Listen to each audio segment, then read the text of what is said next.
Picture this. It's late one evening towards the end of the semester. You have a report due at midnight, an exam at 8 a.m., and a presentation in the afternoon. You promise to help a friend with an assignment over lunch, and you have a team meeting to lead. You're running on adrenaline and caffeine, wondering how you'll get it all done. We've all been there, juggling a million things and finding that it feels impossible. My name is Camilla Drost, and after years of balancing classes, extracurriculars, events like this, and a bunch of other commitments, I've learned a few things about how to do it all and perhaps how to do it well. I'll be doing my best to give you the steps and the tips that have helped me throughout my career so far so that you can do it all and do it well too. To start, who am I? I'm a graduate student in my first year of a Master's of Science in Chemical Engineering here at the University of New Brunswick, working with the Centre for Nuclear Energy Research. I did my Bachelor of Science in Chemical Engineering at UNB as well, and I graduated First Division last May. I went through primary and secondary school here in Fredericton, and I graduated from Leo Hayes in 2020. However, I've been involved in quite a bit more than just my academics. I started my student leadership journey somewhat early, but perhaps not as early as you'd expect.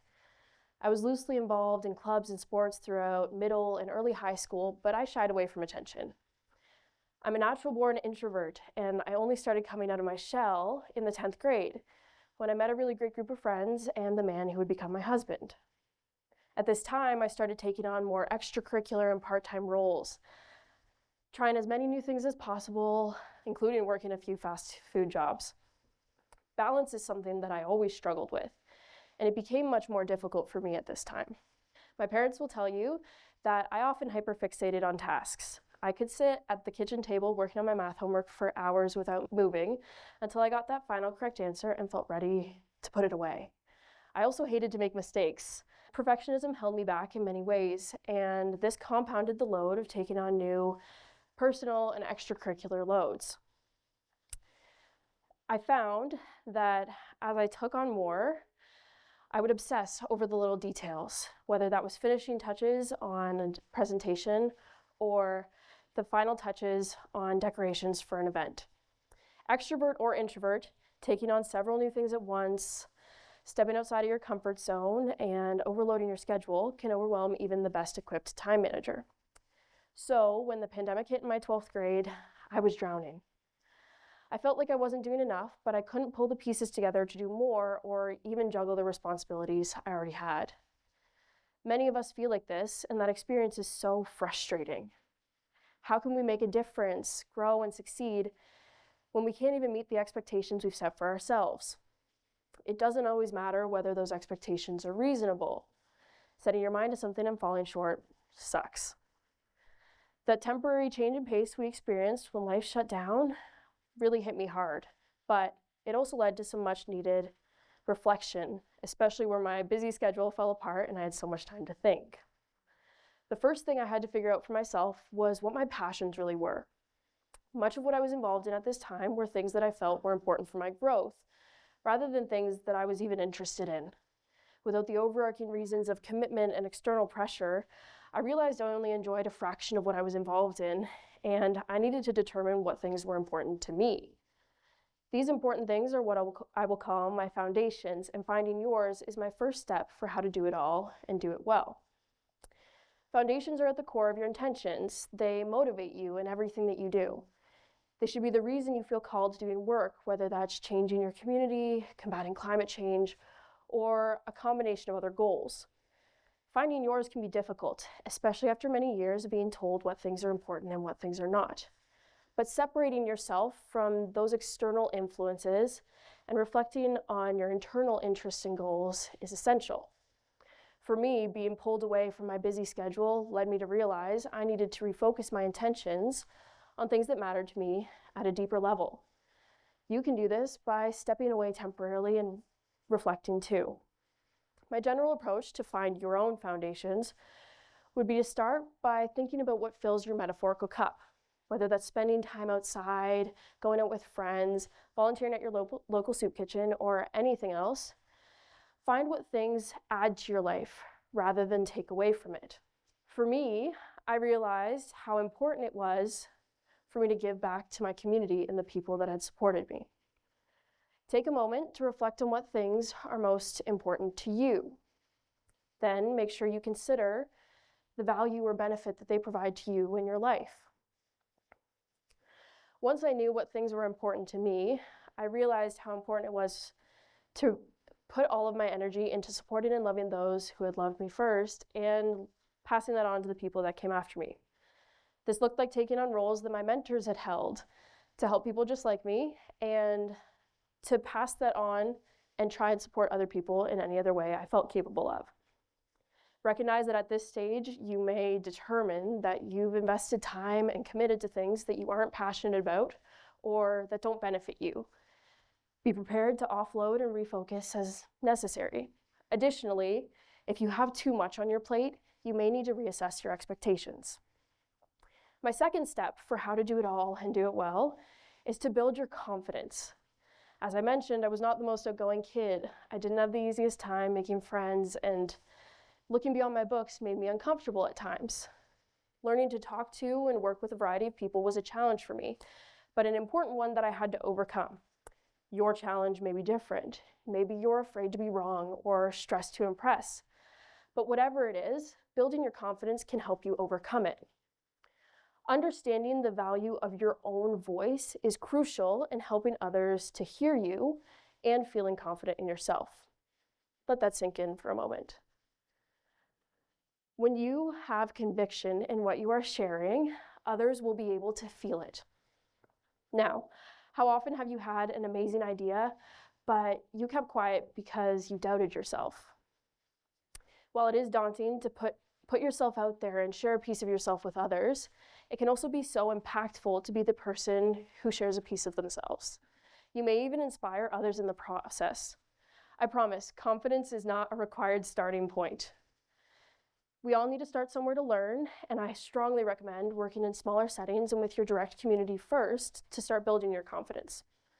This can look like sharing your interests and your passions with your immediate community, family and friends, perhaps over dinner, and getting them to ask questions and challenge you to share more. Open up to the idea that others are just as interested in hearing what you have to say as you are in sharing it. Feeling more confident in yourself will reduce the mental burden of your many responsibilities and unlock that next step to being able to do it all. A big part of building confidence is putting yourself out there and giving yourself credit. Credit that you can do great things. Credit that you have a shot at whatever goal seems initially unachievable. Consider for a moment that you have a shot at whatever goal you have set in the back of your mind. It will take work, but believing that you can will open the door to you actually achieving it. 2 years ago, I would have told you that I would never do grad school because I was convinced I didn't have the brains for it and it would challenge me too much. Now I'm 8 months into a life-changing program where I get to contribute to research that is impactful and meaningful in a field that I'm passionate about. A year ago, I would tell you I would never have the opportunity to travel abroad for work, especially not by myself. Now I've been to 3 different countries, visiting world-renowned organizations as part of my studies, and 2 of those trips were entirely solo. Today, I am in awe that I'm here with all of you, taking on what may be the scariest speaking moment of my entire career. But I am here anyways, and that is half of the battle and the achievement. My final step for how to do it all and do it well is constantly developing your skills, both new and old. Taking on educational opportunities when you're busy as a demonstration of your commitment to your development is essential. I personally have participated in more LinkedIn Learning and UNB Extra courses than I can count, mostly to build my knowledge base and leadership skills. Much of this came out of necessity when I ended up in situations where I didn't have the tools I needed to handle them. Understanding in advance where you excel and where you struggle can help you to maximize your learning to reinforce your strengths and improve on your weaknesses. However, it takes time. Change doesn't come overnight, but using the resources available to you to fill a gap in your knowledge is always going to benefit you, even if only as a demonstration of your commitment to your own success.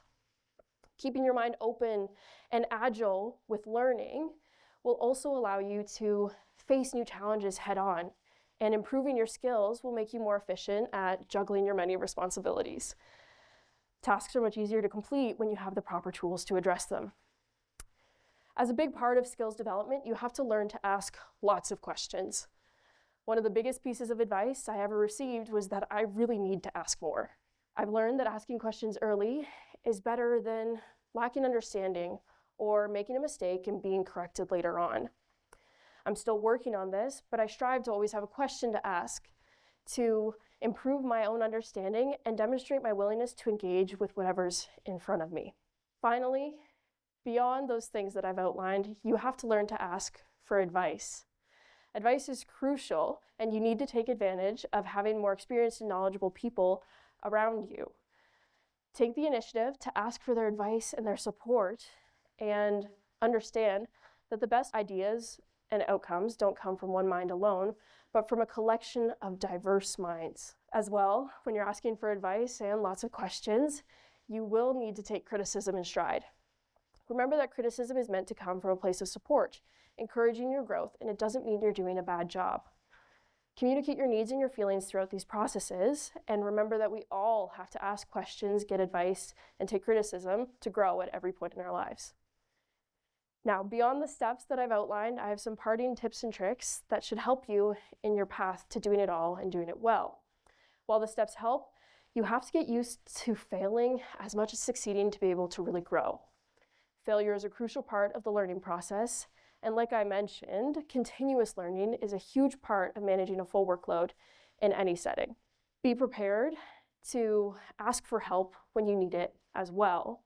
When you end up in a situation where you don't even know where to find the tools to handle it, or you draw a blank on a question, call on your community for support. That's what we're here for. At times, it may include seeking professional help, which I myself have needed. Balance is hard and responsibility is harder, but accepting your own humanity and giving yourself the space to experience your feelings and your struggles is incredibly important to your well-being. Doing it all and doing it well is a challenge, but one that you can face head-on. Find your foundations, build up your confidence, and develop your skills to give yourself that critical shot at succeeding. Be prepared to do it all and fall short, and learn to ask for help and try again when you do. I hope that as you each leave here today, you feel better equipped to take on your many tasks, and help those that come after you embrace theirs too. I know that each and every one of you has what it takes to do it all and do it well too. Thank you.